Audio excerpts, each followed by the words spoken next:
Yo. Hey. Yo, you see, I told you ain't gonna hear shit out here. But nah, yo, we outside today. Yo, Again. welcome to Baba Sucia, my guy. Appreciate it, bruh. You know Yeah. the connect Baba Sucia Bamiarz, KRTV family, nigga. You already know. So let the people know who you are and where you come from and everything. So I'm Bamiarz, Brazilian rapper, representing Newark, coming out of the Brazilian community out here, rapping Portuguese, a little bit of English. We mix it. We doing our thing out here, traveling to Brazil, doing what we can from here, but, you know, doing our thing. All right. So how did this all start? Like, tell us about like your childhood and stuff and how like where you came from. So, like, my dad is an athlete. So, Okay. So explain that part. You got. Yeah. You can't just go. Who's your dad? My pops, Giuseppe Lelangi, is an athlete, MMA fighter. So we had the opportunity of going at a really young age, me going to Canada and shit. So I lived in British Columbia. How was that living down in Canada? Chilling, you know it's Canada, so friendly cold as fuck. Fuck though, cold as fuck. That shit below zero every other day, yo. Nah, for real. But then you know how the healthcare system is in Canada. So my grandma got really sick, so we had to go back to Brazil. Okay. So I stayed like 4 years. I have a question though. Isn't like the healthcare in Canada like amazing because it's free, or is it free for the citizens? Yeah. Oh, okay. Yeah. So but wasn't your dad like training over there? Yeah, but that's the thing. He got for me, my mom, and then my brother, and then my sisters, and then my grandma came afterwards. Okay, so it was like what he had. So what they were giving him because he was an athlete, right? So he was on a visa, so he could get it, the family could have it, but though exactly. I get it.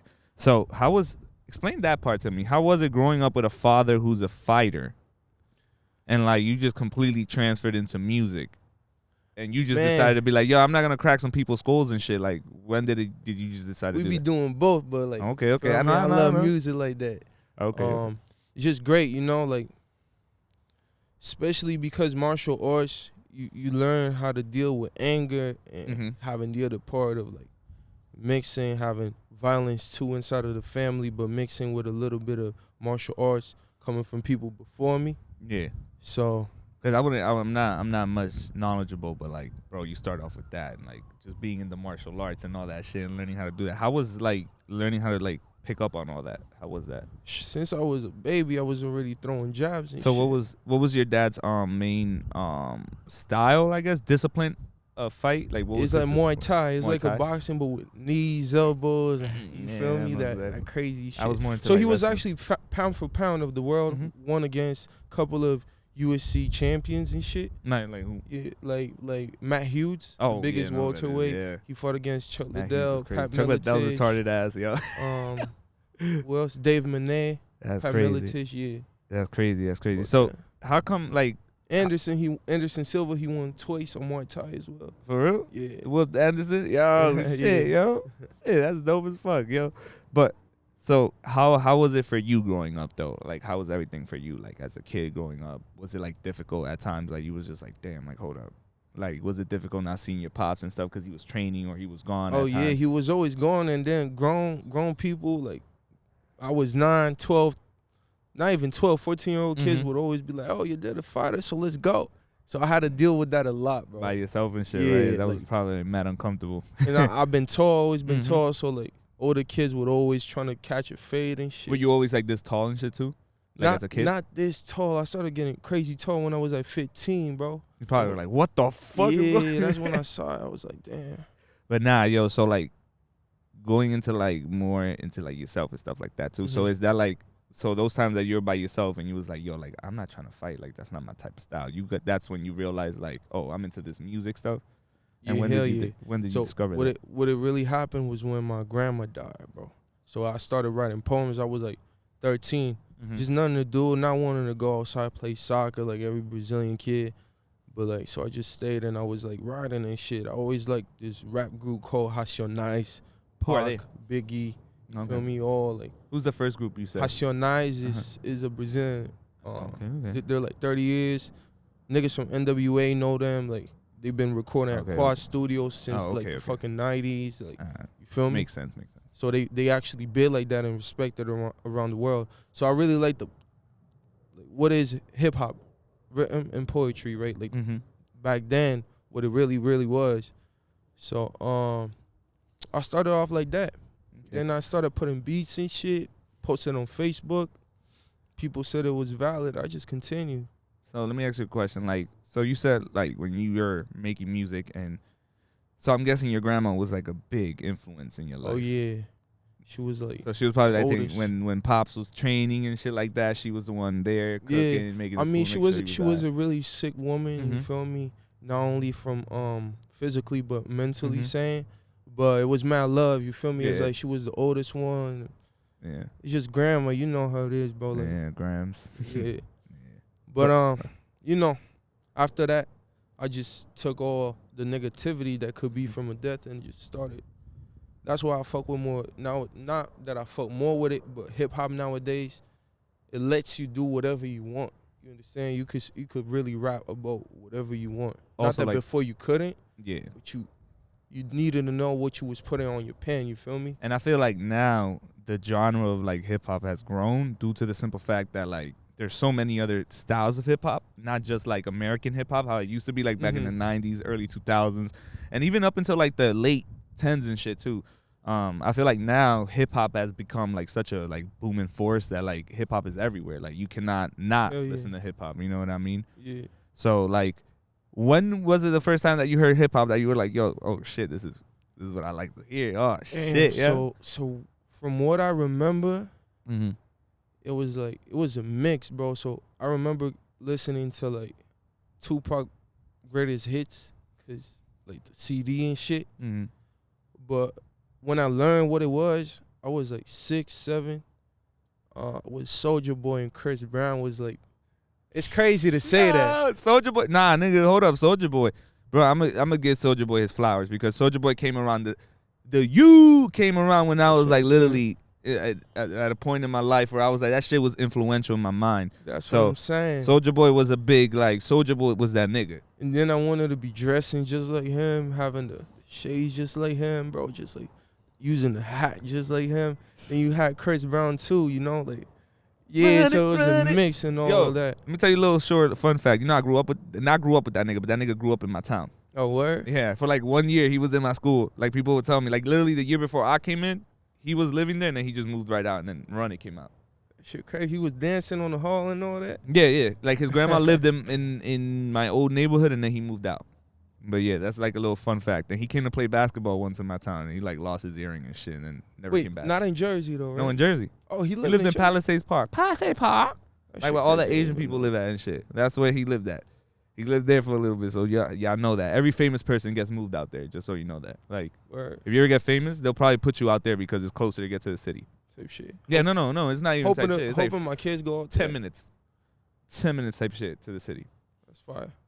Yeah. You're like right next to Fort Lee. It's like the safest area to live in and grow Yeah, up in. people don't really realize how many people live in Jersey that like Nigga, are from New oh my York, God. quote unquote. Like, bro, the nigga who fired Diddy's kid grew up in my town too. Cameron had a house in my town. My teacher's dad used to go pick that nigga up to take him to court that every shit time. Crazy. Yeah, he would go knock on his door and be like, yo, because he said he didn't want people to know where he lived at because then the kids would come in and start knocking on his door. So he would go knock and then just wait in the car. And Cameron would get in and he'll take him to court. That shit crazy. Yeah, bro, like, it's kind of crazy growing up in Jersey with who you will run into. Like, because you're so close to New York. So asking that, like, when did you, like, land over here in this area? It was coast. 2014, 2015. Wait, how old were you then? Like, I was born in 2000. Oh, okay, So, okay. Yeah, at the end I'm of 97, so. Yeah, so I was about I mean, 14, 96, 15. sorry. My nigga, I'm so out of it right now. Like, I literally was at a Burna Boy concert, passed out and shit. That shit fire, bro. No, it was fire. It would have been fire if I didn't get drunk as fuck and pass out in the chair and shit. I just, like, told my girl, enjoy yourself. I'm gonna go throw up in the man's bathroom. Hey, but at least while you was taking a nap from throwing up, Oh, you no, I was listening to that shit. fire. Hell yeah. Yeah. Let me stop. Yeah. But nah, that shit was lit. Oh yeah, he sang that shit last too. But nah. So you was probably I'm bad with math. How old were you then when you got here? So I was 14, 15. Okay. Damn. I don't really know because my whole life I've been going back and forth. So Yeah. I know around the age, you feel me? No, I got you. But yeah, So how was it when you came over here and like the culture here and it being different? it was crazy. Newark was really different from what it is right now, at least down bottom, you feel me? Was it like So- a culture shock? Yeah, on the low. Yeah, hell yeah. Not even on the low, on the high. On the high key, bro. But I you know feel me? Like I just used to go to the park and shit and socialize, getting to know what area I was in. I was like, oh, baby boy, you in Newark. I was like, oh, what is Newark? Newark is this. I was like, bet. But I always been around my Brazilian people, bro. Regardless of me speaking good English or whatever, being like I said, living in Canada and you fully Brazilian too? Nah. Oh, okay. I'm Cuban and Brazilian. Oh, they said Babo. Babo. Que hola, sere, ya tú sabes, mi gente. Yeah, so I got a mixed boy here. Yo, so time out. So let's talk about that. So how does it feel like that you're able to speak like in the middle of speaking Portuguese and then you just switch it to Spanish like real quick? Gang, like it's lit. You feel me? Because you can understand several languages and shit. I still ain't got to do my Spanish music, like music in Spanish. Because you feel me? I got to feel comfortable. Really comfortable, like the way I sound in Portuguese and shit. But I'm in connection with my family here in Cuba. Unfortunately, the story of my grandpa and grandma is too crazy. You feel me? It's worth literally a book. They had to leave Cuba. They stayed in Peru for a couple of years, and then they went to Brazil. My dad went to Brazil really young as well. So the culture that I got from being Cuban is literally seeing my grandparents and my dad, you feel me, the way that they talk. All Spanish that I learned in my life is listening them talk to each other. You understand what I'm saying? It's like me too, bro. Watching Caso Cerrado, and them bitches used to have that shit on. My grandma used to have Caso Cerrado on. I'll be like, you feel me? Oh, man, this is where I'm going to learn my Spanish. Plus, being Dominican, too, they don't play that shit. Like, yeah, like, I guess that you probably share the same culture thing, too. Like, your parents are probably, like, heavily on, like, yo, you better learn both languages. Yeah. Like, heavily. I ain't gonna lie to you, bro. Like, I thought it was like that till I was looking to some family pictures. And then I started speaking with my grandma, which is Cuban. My grandma and my grandpa, they live in Brazil to this day. But from part of my dad. And my mom was saying that I used to be speaking Spanish with her since I'm like a toddler. Like I used to respond to her different to pero un poquito, abuela, así. And abuela in Portuguese is avó. So one shit don't got nothing to do with each other. I would like put a difference between them, you feel me? So that's fire, bro. Kind of cuando tú eres Latino, it comes from inside of you, you feel me? Yeah, it's a lot easier. No verdad. God. But now, so when you got into like doing music and stuff, right? Yeah. When did you start feeling like, oh shit, I'm getting kind of like success in this shit? Like, I started pretty much making music 2015, 2016, posting on Facebook and on YouTube. But when that shit got real, I started to distribute and shit. I was living in Texas during what the fuck, bro? You're like a fucking man. Like, how the fuck with time out? Man, that explains a lot. Explains a lot about you now. So they're like, yo, like kind of like, yo, like chill out, like chop screw type shit, like, yo, what's cracking? Like, I get it. So yeah, I was living in Texas and I was getting booked in Jersey. I had already lived in Jersey for like 4 years and a half. But then I was getting called to do the Brazilian Day here and couple of shows and shit. And people wasn't going out. I made that. That's during COVID was when I made the most money off of music shows type shit. You feel me? Because you could like set a price and stuff. Yeah. And you could ask for that asking price they had to give. And the demand of Brazilian artists inside Newark wasn't like this amount. Nowadays, respectfully, there's a lot of people that, you feel me, are trying to make music and they'd be like, instead of paying this artist, they'd be like, yo, let me pay for you to perform on this place. Let me pay this guy instead of paying this guy that's worth it. No. The artist be like, yo, let me pay. What can I pay so I perform and open for this guy? Got you. So now it's switched that the artists are the ones paying. Yeah, that is happening a lot. Not only in Newark and Jersey, but in Philly and in Connecticut. I was speaking with artists from these spots on Brazilian community, and there are a lot of artists. Like I respect the hustle, I guess, you feel me, but it's not me. I guess they got it fucked up in the way that the game was played before. It was in y'all benefit, and then these niggas that were like, oh wait, they probably pay to get on. I'm gonna pay now to get on, and then they fucked it. I get it now. I get the whole thing. So yeah, so there's that now. But you know, we doing our thing. I went to Brazil recently, so right now I'm in between. I don't really know if I live in Brazil or here, bro. Cause I moved all my shit 2 months ago to Brazil, and then I had to come back, and now I'm here for a month.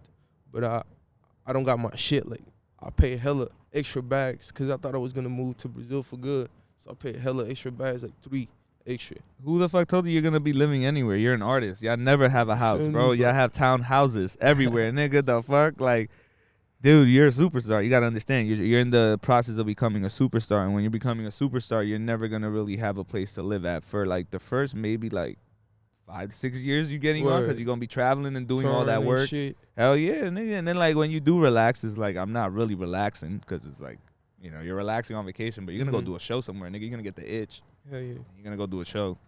But you know, this is the type of shit I dream with. Yeah, so it's like it comes with that. So I'm looking at you like, nigga, you know this. Didn't know this, nigga. Come on, you know this.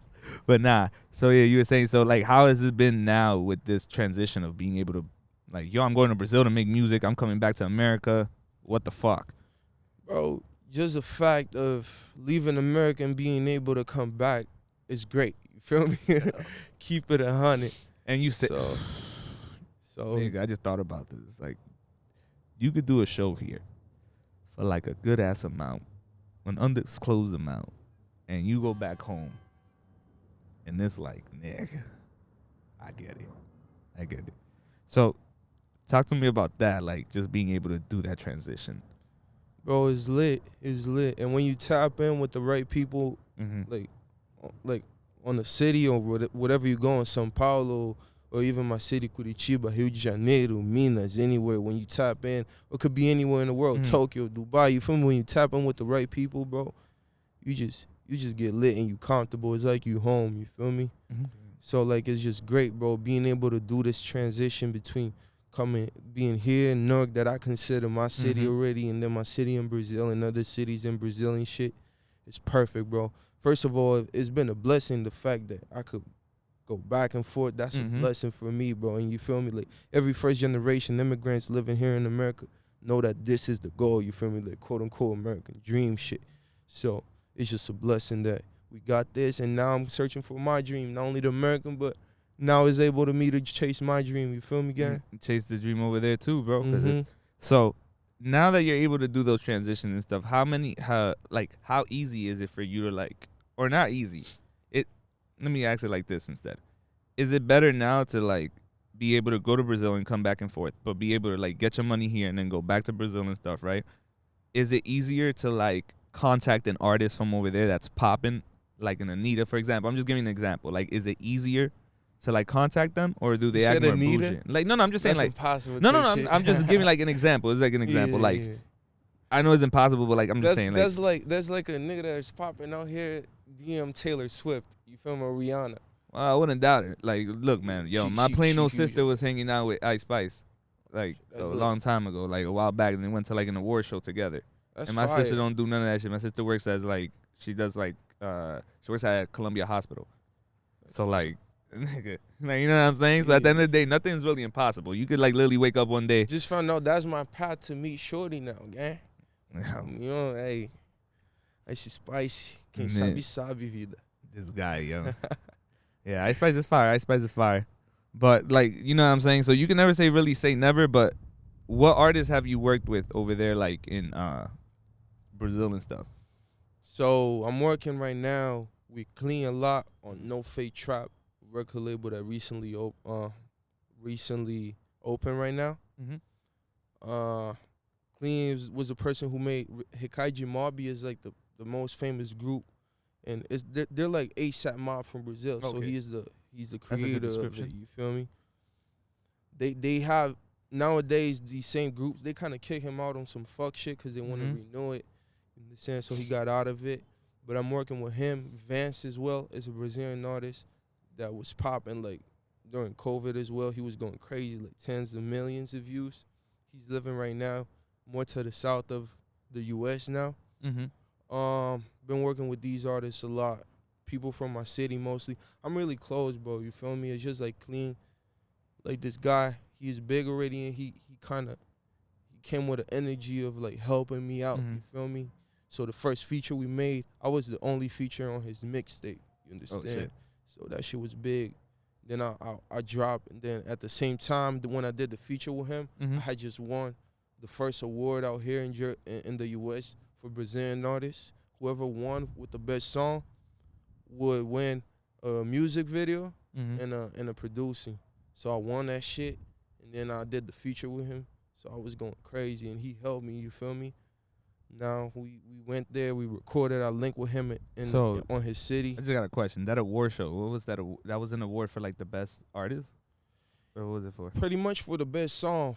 Okay. You feel me? People would post on for like up and coming artists and stuff like that. Yeah. Okay. Shit. Congratulations. I'm pretty sure it had people that got verified on Instagram as well going competing. You feel me? But I came with some strong ass song, gang. Like I came with some. The name is PJL. Is Peace, Justice, and Liberty. It's for people that get locked up without them being the one on wrong, and people that get deported. I was still on my consciousness shit. You feel me? Like, wasn't lit yet like that, but I was doing my writing shit more. But yeah. So would you say you're more of a like? Do you like to write your music, or do you just go into the booth? Right now, I be switching a little bit. I be writing then punch-ins, cause punch-in songs, I don't know why, but they just be sounding way better. I can't explain. They just sounding like more fresh. You feel me? So it is what it is. It's a lot of sirens out here. We're shooting on a rooftop. It's pretty lit. Yeah. But yo, yeah. Doing like, so you punching into music and doing all that. Like, when have you seen like a moment where you're like, damn, this shit's getting fucking difficult, and I don't even know if I want to like keep doing this, or like moments where you have like roadblocks and stuff like that? How do you get past that and keep yourself motivated? Because you know there's some little nigga listening to this shit right now and probably think the same thing. You just gotta keep your mind like occupied with the right shit. You feel me, bro? Sometimes outside shit be getting in between, and you get that artist depression where you can't do shit. You feel me? You can't write. You can't write. You can't even think of a melody or whatever. But when you start to think, it's like, damn. Sometimes I'm letting my homie or my baby girl bullshit into my head, and now that I'm in the booth, like, damn, I can't even give the best that I can be giving. You feel me? But what I usually do, bro, like no corny shit, cause I don't even take books into my. There's nothing corny, nigga. You're describing this shit to somebody that doesn't know. There's people that is good to them to read like books. I really like to read like news, bro. Like, you feel me? Me too. I read the news all the time. You feel me? That's it. That's what I'm doing, bro. Or researching for shit, but reading, bro. Not only video that you put on 1.5 to that shit to go faster, homie. They actually put your eyes into that. Those words are gonna come afterwards when you in the booth. You feel me? Like the same, like when you trying to fit shit or be like, damn, a reference on that. Oh shit, I just read that this shit happened. You understand what I'm saying? Like at a rooftop. Then damn, shit, you in the rooftop. I don't know. But nah. So what's one of your favorite songs, like that you've done, or a song that you like, or a song that's out right now that you could be like, yo, like. Since I like to promote myself, I'm gonna have to say my last song, Stash House. You feel me? What's that about? What's the concept on Stash House?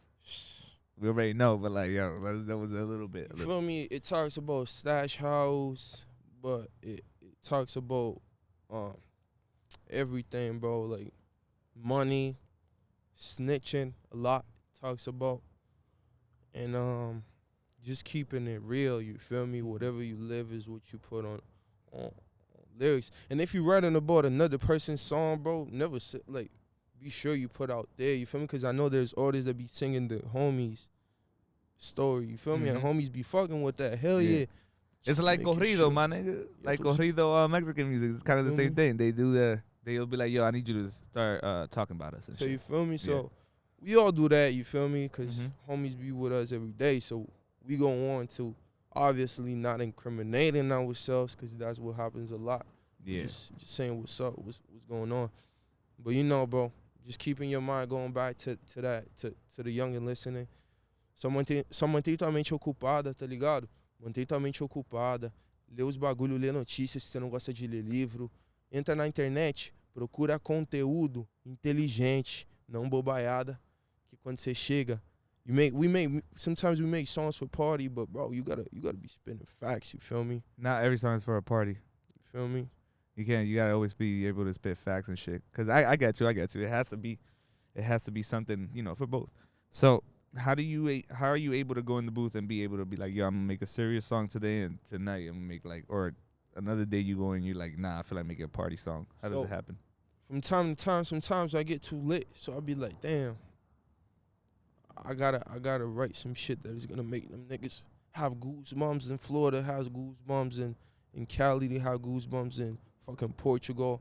There's people who speak. So I do have people that listen in Portugal, listen in Cabo Verde, listen in Angola. You feel me? Thank God that are all the countries that speak Portuguese. So I go already trying to, when I use my language, bro, I try to mix English and the Portuguese. I try to do it when it's not like a slang that we use here in Jersey that I try to put Brazilian people on. I try to use like a really type of word or the way that I speak that people from Portugal, Angola, Cabo Verde, Guinea, like everyone is gonna understand. You understand what I'm saying?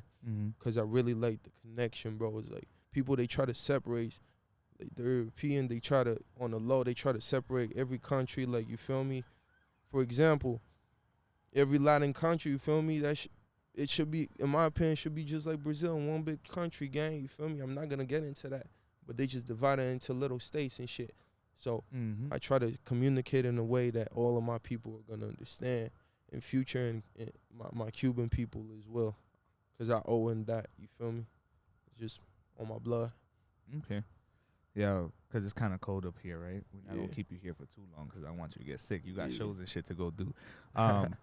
Where can everybody find you? And what would be a message that you would give to a kid? But you could do the message to a kid first. Message to the kid. Portuguese or English? Oh, it don't matter. You can say it however you want. I'm going to say that to the Brazilian youngin that is right now in America. Menor, foca no sonho. Faz dinheiro. Escreve música. Cuida da tua família. Só isso. I think you could understand that even in Spanish, right? Yeah. Pretty much that. Work on yourself. Get the money, invest in the studio. We got the homie right there. If you're from the East Coast, go to KRTV, record that shit. KRTV Studios. Feel me? You got the one in Newark. You got the one in BK. Let that studio. The one that I recorded, Stash House, the last drop I just told you. We recorded right there. Pretty much that's it. Just live. Don't just live whatever God gives to you. Be thankful. Think you blessed and shit. That's it, bro. Live your life. Pray to God. Do everything you can. Want to do a shout out to Danny, who did my piece and my grills as well. Delson Jewelry, Danny. La Toxica Exotics, the Zaza. Yeah, Toxica, right here. Hell yeah. You know who to call if you have any exotic Zaza. Shit is delicious. I got me some marshmallows. All right. Facts. La Toxica. See that? I need you to zoom. I need you to see this right here. This is fire. See the packaging? Shit. Can't stop looking at the packaging. Lit. And last but not least, my homies, IB Boys, tá ligado? Todo mundo, CLV, DB, Apu, Chafo, LZ, tá ligado? LS. Damn, I cannot forget a single name, Chafo. You feel me? Xandão GV, é isso, tropa. Tamo junto, mano. Tamo chapado, perdoe se eu esqueci alguém aí, mas é nós que tá, família. Yeah, I already heard it here first. Yeah. Oh, and your social media too, and any projects that you got coming out so they can know too and they can keep up. Man, we dropping a Stash House remix with Clean Vance, the nigga that I just told you, the two niggas. We better come crazy. They just hopped on the remix. First song, we over 50K views on every platform, on social media. We got homies on pages that reposted that shit passing almost 200K on Instagram. And all that. My social media is Bamiarz, Bamiarz, certo? Preto BR na gringa. Tamo junta, tá ligado? Aquela maneira, família. You already heard it here Cold first. as hell, ain't gonna lie. No, it is cold as hell. Just acting, but yeah, it's cold as shit. I'm over here like trying to stay warm as much as possible. But yo, Baba Sucia. Baba Sucia. We out. Gang, gang. Yo, thank you for coming, man. Appreciate it, bro. Oh, God.